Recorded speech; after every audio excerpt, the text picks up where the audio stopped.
Hey there, English learners.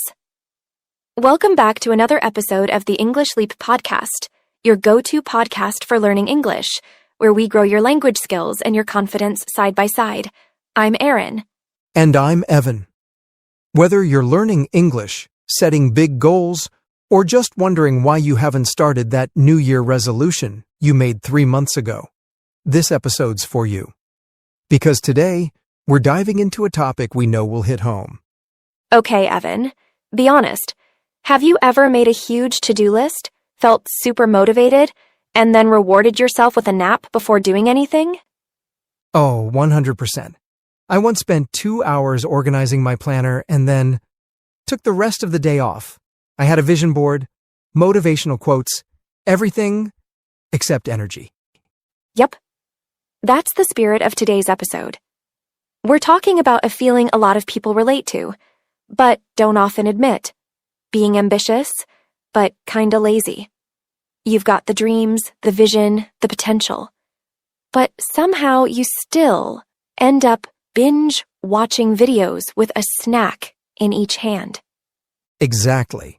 We want the glow up without the get up. Sound familiar? That's what we're unpacking today. Why ambition alone isn't enough, and how to bridge that gap between what you want and what you actually do. And if that sounds like you, or even just a little like you, you're in the right place. We've created a free PDF guide for today's episode. It's got all the key takeaways, comprehension questions, and grammar practice to help you turn this episode into real growth. You'll find the link in the description. Download it, use it, and hey, maybe don't let it sit in your downloads folder for 3 weeks. Haha, seriously. And of course, as always, we'll be introducing some useful intermediate level words and phrases throughout the episode. Exactly. And later on, our friend Charlotte will break them down in Charlotte's vocabulary section, where she'll explain their meanings and show you how to use them like a pro. So now that we've set the stage and maybe exposed a few of our own habits, let's get into the heart of it. Yeah, because being ambitious but lazy isn't just a personality quirk. It's a pattern, one that can quietly hold you back if you don't recognize it. We're going to break it down, point by point, and talk about why this happens, how to shift it, and what English learners like you can do to take small, real steps forward. Okay, let's unpack the first big trap that holds so many ambitious people back, even when their dreams are sky high. Right. This one's sneaky. We all say we're waiting for motivation, but honestly, it's like chasing a mirage in the desert. You feel a burst of energy after watching a motivational reel, and 5 minutes later, you're deep into YouTube Shorts, completely off track. Guilty. Last month, I watched a video that told me I could become unstoppable, so I made a to-do list, lit a candle, and took a nap. It's wild how we confuse feeling inspired with actually doing something. Exactly. That's the mirage. It feels like we're moving forward, but we're just stuck in place. Because let's face it, motivation is fleeting. It shows up all dramatic like fireworks, then disappears just as fast. Yeah. What really gets things going is momentum, not inspiration. I've learned that if I just start, write one sentence, read one paragraph, my brain wakes up and joins the party. And the same goes for English learners. Don't wait for the perfect moment or perfect mindset to practice. Just set a 10-minute timer. Speak out loud. Write down 5 new words. Just do something. Progress starts with a decision, not a mood. And speaking of progress, there's one thing that loves to stand in its way. It wears a cape and pretends to be helpful, but it's really just fear with good branding. Oof. Perfectionism. I used to think it was a badge of honor. Like, look how high my standards are. But in reality, it left me stuck. I once took 3 weeks to post a 2-minute video because I couldn't decide if my tone sounded smart enough. I feel this deeply. I used to rehearse my English so much in my head, it was like I had a whole TED Talk ready. Until someone asked, "Hey, how are you?" and I froze. Perfectionism is counterproductive. It convinces you to polish something that doesn't even exist yet. It's like trying to bake the perfect cake without cracking a single egg. You're stuck at step 0, just thinking about the masterpiece. And for English learners, don't let perfection stop you from speaking. Don't wait to sound like a native.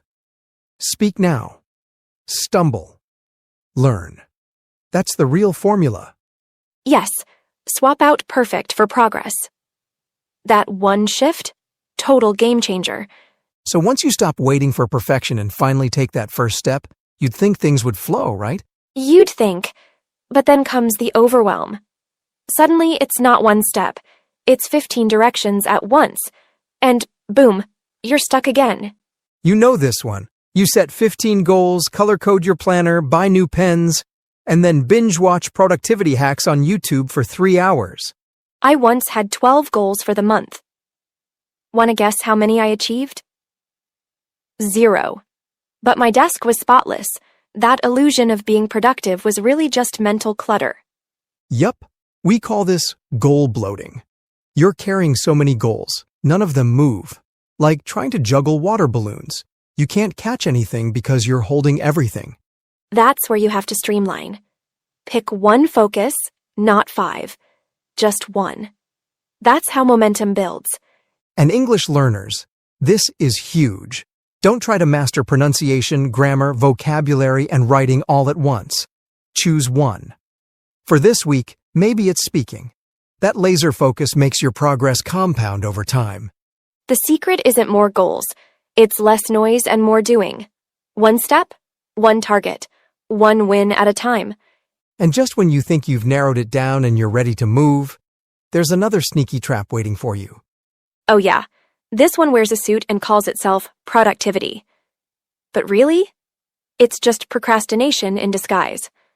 I've fallen into it so many times. I'll say I'm researching the best method or planning the perfect strategy, but I'm really just avoiding the uncomfortable part, getting started. It's like rearranging your tools all day instead of building the thing. You feel busy, but nothing's actually moving forward. And English learners do this too. I'm just looking for the right app. I'm organizing my study folder. All helpful, but only if it leads to real action. If not, it's just another form of delay. Here's a tip. Ask yourself, am I preparing to do the work or postponing it? Big difference. Don't let the preparation phase become your permanent residence. Start messy. Speak that one sentence. Watch the video and repeat what you hear. Do one tiny thing that's real, not just something that feels like progress. And sometimes, even when we're not organizing or researching, we're still stuck. Not in action, but in our own heads. Yes. It's like you're mentally rehearsing the task 100 times instead of actually doing it. Overthinking can be more exhausting than real work. I remember lying awake one night, planning how I was going to reply to a single email. Just one. I rewrote it in my head 10 different ways, and by morning, I was drained and still hadn't replied. Been there. Overthinking creates this invisible fatigue. You burn through your mental bandwidth before the task even begins. And for English learners, it sounds like this. What if I make a mistake? Will they understand me? What if I forget the word? By the time you've thought of everything that could go wrong, you've talked yourself out of even trying. Here's a mindset shift. Thinking is helpful up to a point. After that, it's analysis paralysis. Do a brain dump. Write down your thoughts. Then take one micro action. That resets the cycle. Say the sentence out loud. Record yourself. Make the mistake, then move. Overthinking never teaches as much as doing does. And you know what, Aaron? That brings us to something people rarely talk about. What looks like laziness is often just fear in a clever disguise. Absolutely. I remember staring at a blank screen for hours, telling myself I was just tired. But deep down, I was terrified the work wouldn't be good enough. Fear can be paralyzing. It convinces you that not trying is safer than failing, and that fear wears many masks. procrastination, overthinking, avoidance. For English learners, this might sound like, I'll practice when I'm better, or what if I sound silly? But here's the truth. Fear is normal, and the only way out is through. Start small. Speak up once. Ask a question. Make a tiny mistake. Then keep going. That's not weakness. That's bravery in motion. And once you stop letting fear lead the way, here's the next move. Set yourself up for success by making the first step ridiculously easy. Yes. The trick isn't to push harder. It's to lower the barrier. Imagine trying to climb a mountain in slippers. Of course you'll hesitate. But what if the first step was just putting on your shoes? That's the secret. Reduce the effort it takes to start. For me, I wanted to read more, but I was always too busy. So I put a book on my nightstand. No searching, no setup. Just reach over and read one page. And it works the same way for English learners. Instead of saying, I'll study grammar for an hour, start with, I'll learn one new phrase today. Keep your English notebook open on your desk. Keep a language app on your home screen. The easier it is to begin, the more often you'll begin. And those tiny actions, they compound. Before you know it, you've built a habit. Not by willpower, but by design. And there it is. Sometimes it's not about working harder. It's about starting smaller. Make it easy, make it obvious, and let the momentum do the heavy lifting. Yep. And now that we've unpacked all 7 points, we hope you're walking away not just motivated, but ready to take that first small step, whether it's for your goals, your English, or both. And of course, we know we dropped quite a few powerful words and phrases along the way. So it's time to hand things over to Charlotte for your vocabulary breakdown. Charlotte's got you covered with simple meanings and fresh examples to help you use these words in real life. Take it away, Charlotte. Hi, friends. I'm Charlotte, and here are some intermediate words and phrases from today's episode to boost your English. Let's jump in. Quirk. Meaning, a unique or unusual habit or behavior. Example. One of his quirks is talking to his plants every morning before work. Mirage. Meaning, something that appears real or promising but isn't. Example. The idea of overnight success is often just a mirage. True growth takes time. Momentum. Meaning, a force that keeps something moving or progressing. Example. After cleaning one drawer, I got into the momentum and ended up organizing the whole room. Perfectionism. Meaning, the desire to be perfect, often leading to delay or fear of failure. Example. His perfectionism kept him from finishing the painting. He was never satisfied with it. Stumble. Meaning, to make a mistake or lose balance temporarily. Example. She stumbled over her words during the interview but recovered gracefully. Streamline. Meaning, to make something simpler and more efficient. Example. We need to streamline our morning routine so we're not always late. Mental clutter. Meaning, excess thoughts or distractions that affect focus. Example. I couldn't study with so much mental clutter, so I wrote everything down to clear my head. Disguise. Meaning, to hide something's real appearance or truth.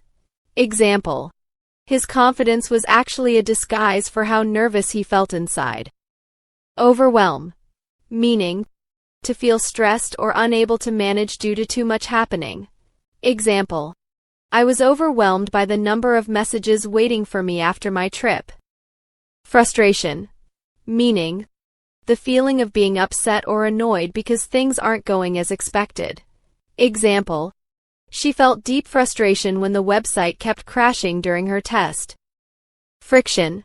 Meaning, resistance or obstacles that make progress harder. Example. The app's complicated sign-up process created too much friction, so I gave up. That's your vocabulary boost for today. Try using a couple of these words when you write or speak English this week. The more you use them, the more natural they'll become. See you next time. Thank you, Charlotte. That was super helpful. Those words are going straight into my daily conversations. And for all of you listening, if today's episode resonated with you, take one action today. Just one. Don't wait for perfect conditions. Don't wait to feel ready. Start messy. Start small. Just start. All right, friends. We'll see you in the next episode, with more real talk, more laughs, and more ways to level up your English and your life. Stay curious, stay kind, and most importantly, keep going. Bye for now. Your progress doesn't end here. To continue advancing your English skills, click on the next video or explore the additional videos we've thoughtfully selected for you.